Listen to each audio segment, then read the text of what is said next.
গল্প পিয়নের আসরে সবাইকে স্বাগত জানিয়ে শুরু করছি আজকের গল্পের আসর। আজ শোনাবো শ্রী শীর্ষেন্দু মুখোপাধ্যায়ের লেখা ছোট গল্প। শুরু করছি আজকের গল্প, রাজার গল্প। চৈত্র সংক্রান্তির দিন রাজা তার মুকুট এবং সিংহাসন ত্যাগ করবেন। সেদিন প্রজাবর্গের সামনেই তিনি তার পিতৃপুরুষের বৃত্তি গ্রহণ করবেন হলকর্ষণ করে। তার রাজকীয় মহিমার অবসান হবে। রাজাহীন রাজ্যে তিনি প্রজা সাধারণের সঙ্গে সমভূমিতে নেমে আসবেন। সেদিন সেনাপতি, নগরকোটাল এবং পৌরপ্রধানেরাও নিয়োজিত হবেন তাদের পুরাতন বৃত্তিতে। পৈতৃক কামারশালায় ফিরে যাবেন সেনাপতি। নগরকোটাল যাবেন তার বিপণীতে। চিকিৎসা বিদ্যায় ফিরে যাবেন পৌরপ্রধান। কারাগার বহুকাল বন্দিশূন্য। কারাধ্যক্ষ প্রত্যাবর্তন করবেন বৈজ্ঞানিক গবেষণা কেন্দ্রে। সমাজ রাষ্ট্রশূন্য হবে। শাসনযন্ত্রের প্রয়োজন ফুরিয়েছে। সংক্রান্তির আগের রাত্রিতে রাজা তার মন্ত্রণা কক্ষে ডেকে পাঠালেন সেনাপতিকে।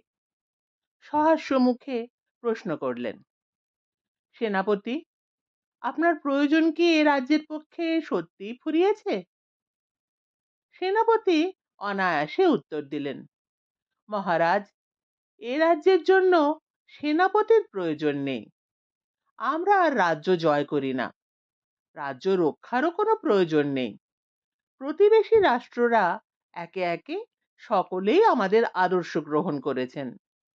আদর্শের দ্বারাই আমরা প্রকৃত রাজ্য জয় করেছি। তারা মিত্রভাবাপন্ন হয়েছেন, সমাজতন্ত্রের মূল্য উপলব্ধি করেছেন। শীঘ্রই মানুষের মন থেকে নিজ রাজ্য এবং পর রাজ্যের ভেদ বুদ্ধি লুপ্ত হবে। ফলে আক্রমণের কোনো আশঙ্কা নেই। হ্যাঁ মহারাজ, আমার সেনাপতিত্বের প্রয়োজন এ রাজ্যের পক্ষে ফুরিয়েছে। আমি খুব আনন্দিত মনে কামারশালায় ফিরে যাব। সেই কামারশালায় আমি ছেলে বয়সে হাঁপড় ঠেলতাম, আমার বাবা লোহা গলাতেন। সেই স্মৃতি আমাকে এখনো সুখবোধে আচ্ছন্ন করে। আমি এখন সেই কামারশালাকে উন্নত করেছি। নতুন যন্ত্র লাঙলের নানা অংশ সেখানে তৈরি হবে। সেইভাবে আমি নতুন করে কাজে লাগব।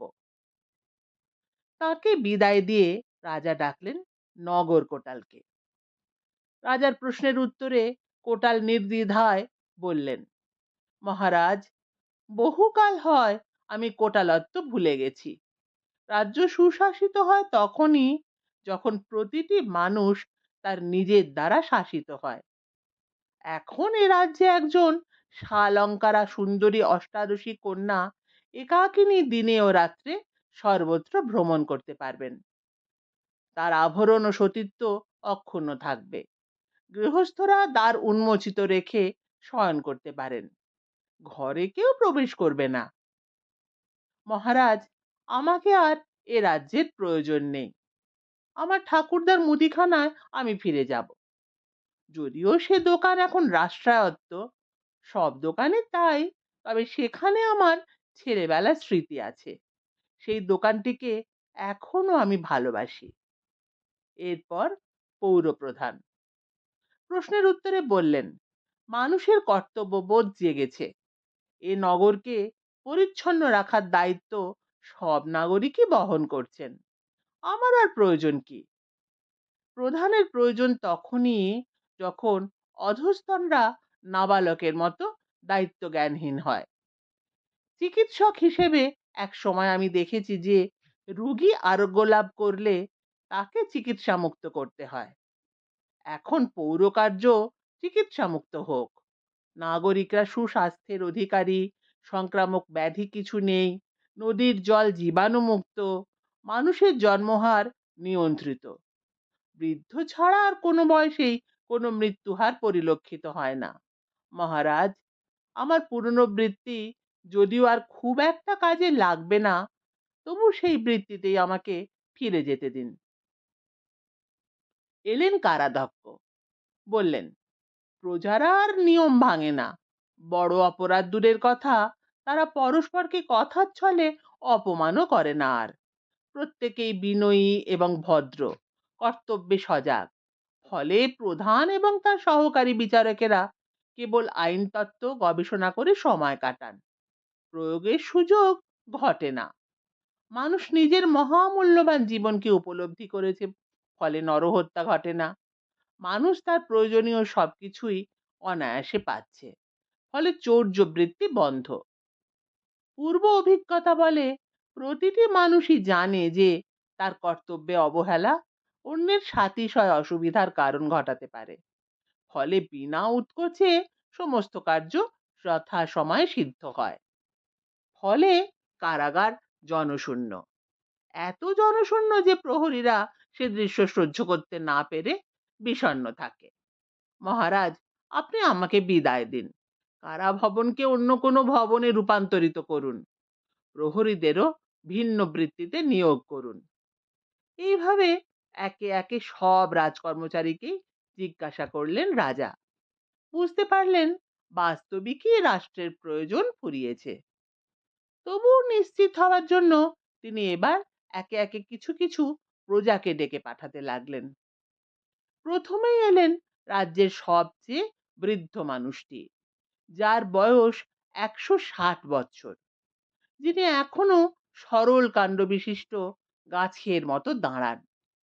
যিনি নিয়োজিত আছেন বন্যপ্রাণী সংরক্ষণ কেন্দ্রে, বিশ্রাম জানেন না। রাজ্যের নিয়ম অনুযায়ী নামমাত্র অভিবাদন করলেন রাজাকে, সমান আসনে বসলেন। রাজা তাকে অভ্যর্থনা করে বিনীত মুখে জিজ্ঞেস করলেন, আপনি সবচেয়ে প্রাচীন মানুষ, এ রাজ্যের পূর্ণ অবস্থাও জানেন। এখন বলুন, এ রাজ্যে রাজা বা রাষ্ট্রীয় শাসনের প্রয়োজন আছে কিনা? বৃদ্ধ ক্ষণেক চিন্তা করে বললেন, মহারাজ, আপনি নিজে রাজ্যের প্রজা ছিলেন। আপনার পিতা ছিলেন আমার প্রতিবেশী। এ রাজ্যের অরাজক অবস্থায় আপনি রাজদণ্ডের ভয় না রেখে দুর্বল ভীরু পীড়িত জনসাধারণকে জোটবদ্ধ করে বিপুল এক মনুষ্য শক্তির জন্ম দিয়েছিলেন। শক্তি মাত্র নিরপেক্ষ, শুভ বা অশুভ যে কোনো কাজেই তাকে লাগানো যায়। আপনি সেই শক্তিকে মঙ্গলাভিমুখী করেছিলেন। ফলে আমরা এক অদ্ভুত রাষ্ট্রের জন্ম হতে দেখেছি। এ রাজ্যে যখন প্রথম খাদ্য শস্য বিনামূল্য হয়ে গেল, তখন এটাকে সত্য বলে মনে হয়নি। সেদিন আমি নগরের বিভিন্ন আহার গৃহে গিয়ে আহার করেছি, যদিচ্ছা যা প্রাণে চায় তাই খেয়েছি, এবং বেরোনোর সময় কেউ দাম চাইছে না দেখে ভীষণ অস্বস্তি বোধ করেছি। নিজেকে চোরের মতন মনে হয়েছে। আমার মতো বহু মানুষই সেদিন ওই রকম করেছে। তারা দেখছে সত্যিই সব বিনামূল্যে, তবু তাদের বিশ্বাস হচ্ছিল না। এই বিনামূল্যে খাদ্য পাওয়ার ব্যাপারটা বেশি দিন স্থায়ী হবে না ভেবে কয়েকদিন আমি খুব খেয়ে ফেলেছিলাম। ফলে আমার পেট খারাপ হয়।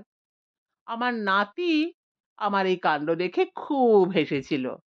তারপর মহারাজ, এই সময়ে এই রাজ্যে পরিধেয় বস্ত্র, তৈজস, আসবাব সবকিছুই মূল্যহীন হয়ে গেল। আমি বিস্তর দোকানে ঘুরে হাজার জিনিস নিয়ে এসে বাসা ভর্তি করলাম, কিন্তু কেউ সেগুলো কেড়ে নিতে এলো না। জিনিসগুলো আমারই রয়ে গেল।